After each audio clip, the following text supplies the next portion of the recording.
Halo, jumpa lagi dengan Belanja Saham Beda. Bersama saya Usman Hidayat.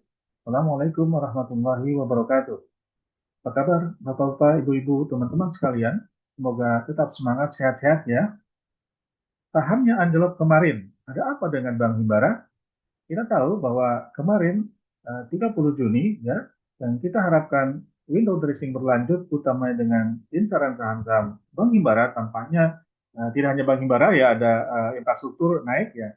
Dalam hal ini fokus kita adalah kenapa Bank Himbara turun kemarin ya, padahal hari sebelumnya tanggal 26 Juni hari Kamis ya, saham Bank Himbara itu menguat cukup besar ya.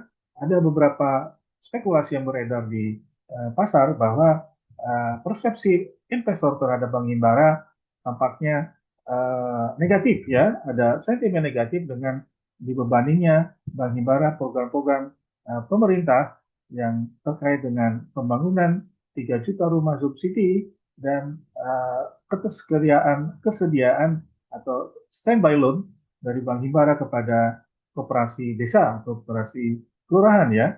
Saya tidak akan menyikapi berkembangnya pendapat seperti ini. Mari kita lihat secara data fundamental ya.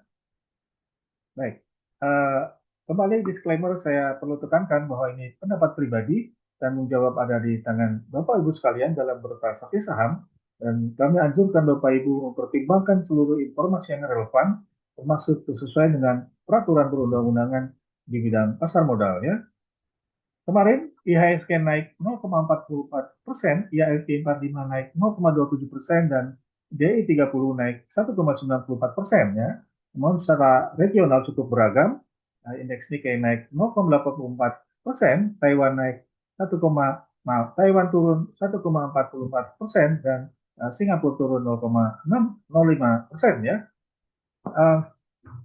Kemudian apa yang berkembang kemarin adalah sesungguhnya bagaimana konsolidasi portofolio dilakukan oleh lembaga-lembaga investasi, manajer investasi, ya, melakukan rebalancing, dan hari ini adalah awal bulan Juli dan tampaknya ada penyesuaian kembali, dan kami menilai bahwa di awal Juli ini pasar akan bergerak secara flat dan akan melihat perkembangannya dari waktu ke waktu selama hari dari pagi hingga sore ya.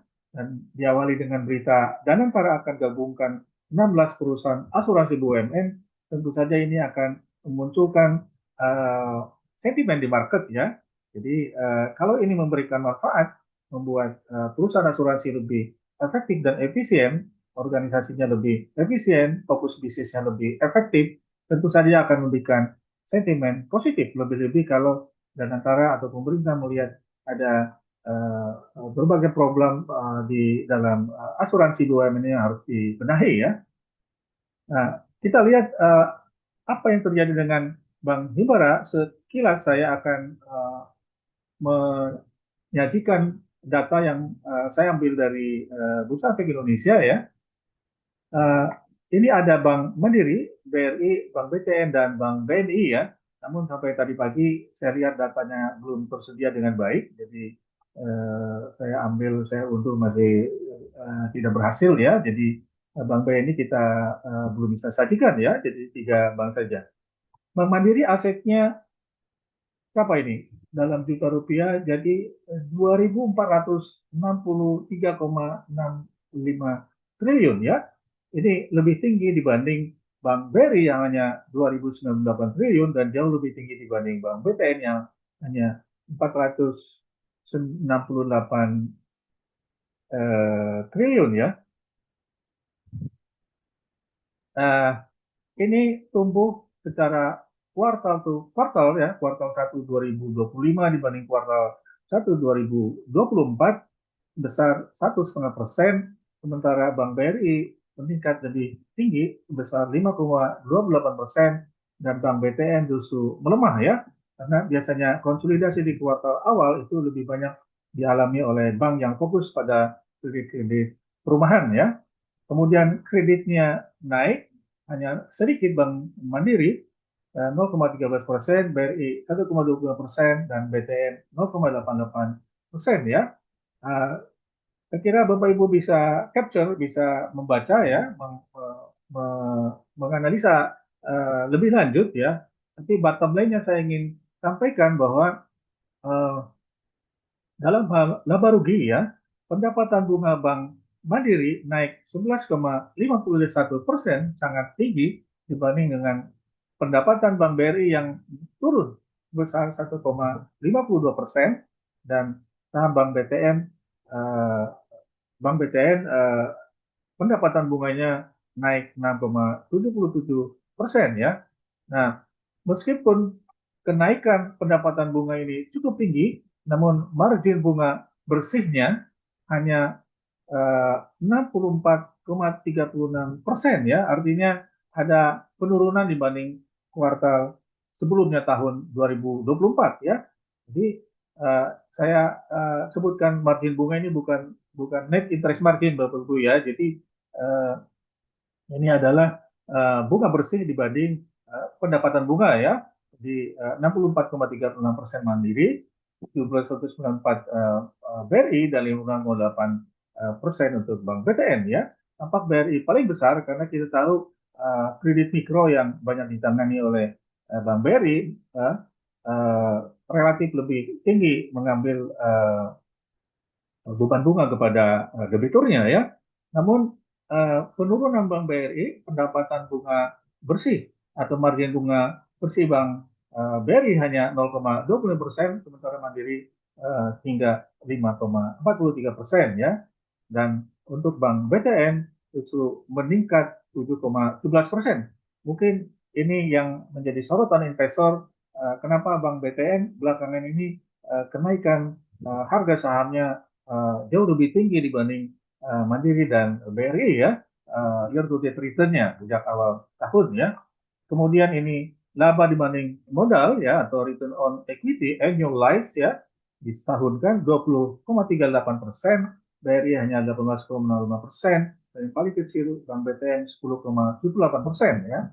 Kemudian laba dibanding aset, return on asset annualized 2,36% Mandiri, BRI 2,63%, dan BTN 0,77%.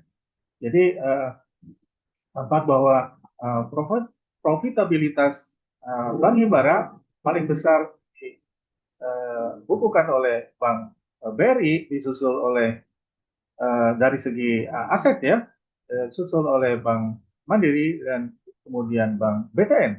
Namun kalau para investor lebih melihat return on equity, maka yang paling besar adalah Bank Mandiri ya, disusul dengan Bank BRI dan Bank BTN, Bapak sekalian ya. Bagaimana kalau kita lihat kinerja saham perbankan?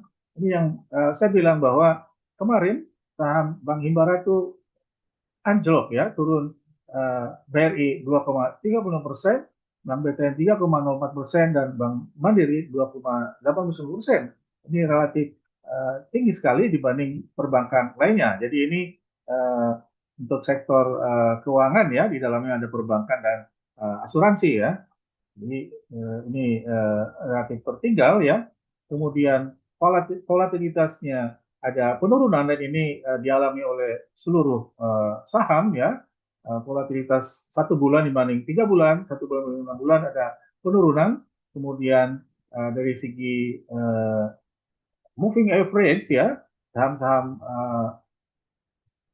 di Himbara kembali terjadinya penurunan. Artinya posisi saat ini masih di bawah rata-ratanya dalam 5 hari terakhir, 10 hari terakhir, 20 hari terakhir ya. Jadi semuanya negatif ya. Kemudian dibanding dengan Bank BTN dan Bank BNI ya, ini closing price terakhir ini lebih tinggi dibanding moving average 5 hari ya, karena mungkin Bank BNI returnnya kemarin itu stagnan ya, dan Bank BTN menurun cukup rendah ya, atau maaf, Bank BTN penurunnya hingga 3,04% ya.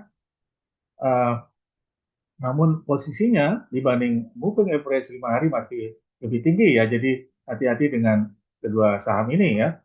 Kemudian momentumnya ya, Bank Mandiri menampakkan penguatan ya.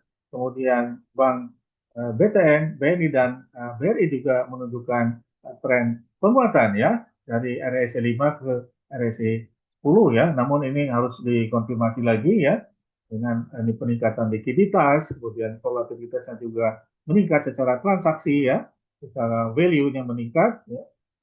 Jadi ada aktivitas transaksi yang meningkat, utamanya dalam nilai transaksi, kemudian net foreign masih net sell, kemudian untuk net buy dialami oleh Bank BNI ya.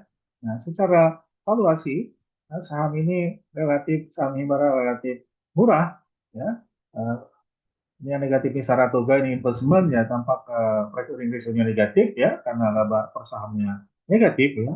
Jadi yang paling rendah adalah Bank BTN yang membuat investor mengincar Bank BTN mungkin ya karena valuasi masih rendah. Kemudian disusul Bank BNI, kemudian Bank Mandiri dan Bank BRI, Ibu sekalian ya. Kemudian ini adalah daftar saham-saham yang mengalami uptrend ya kemarin, ya, mengalami uptrend. Ini bisa di foto ya, ada Akses, Antam, BBCA ya. Jadi kebanyakan kalau kita short berdasarkan uh, sektor ya, ini consumer bank ya, hanya Bank BCA yang naik ya. Bank BCA, kemudian semen, ya ini relatif lebih banyak atau paling banyak adalah dari sektor mining ya, sektor mining, karena itu patut dipertimbangkan bahwa akhir Juli kemarin investor lebih mengincar saham-saham dengan tendensi penguatan ketika situasi geopolitik, situasi ekonomi domestik melemah ya, biasanya saham-saham komoditas ya. Namun beberapa saham blue chip yang menjadi incaran yang mengalami uptrend adalah 11 saham ini, dan yang mengalami downtrend ada 11 saham juga ya. Ya. Ini kalau disortir, ini kebanyakan dari bank dan utamanya dialami oleh Bank Himbara ya, Bank Himbara termasuk di dalamnya ada bank syariah ya, bank syariah. Ya, kalau secara syariah yang mengalami pelemahan ini adalah Akra dan BRIS ya. Uh, Akra itu industri pelayaran ya, angkutan oil and gas, dan bank syariah. Sementara yang uptrend kemarin secara syariahnya ada Akses ya, kemudian UNTR, United Tractor, PTBA, Antam ya, ini bisa dipertimbangkan. Demikian Bapak Ibu sekalian yang bisa saya sajikan. Kurang lebihnya mohon maaf. Terima kasih telah menonton video saya. Jangan lupa like and subscribe ya, dan sebarkan informasi ini, mudah-mudahan memberikan manfaat buat yang lain dan menjadi amal baik, amal jariah Bapak Ibu kita bersama. Saya tutup. Wassalamualaikum warahmatullahi wabarakatuh.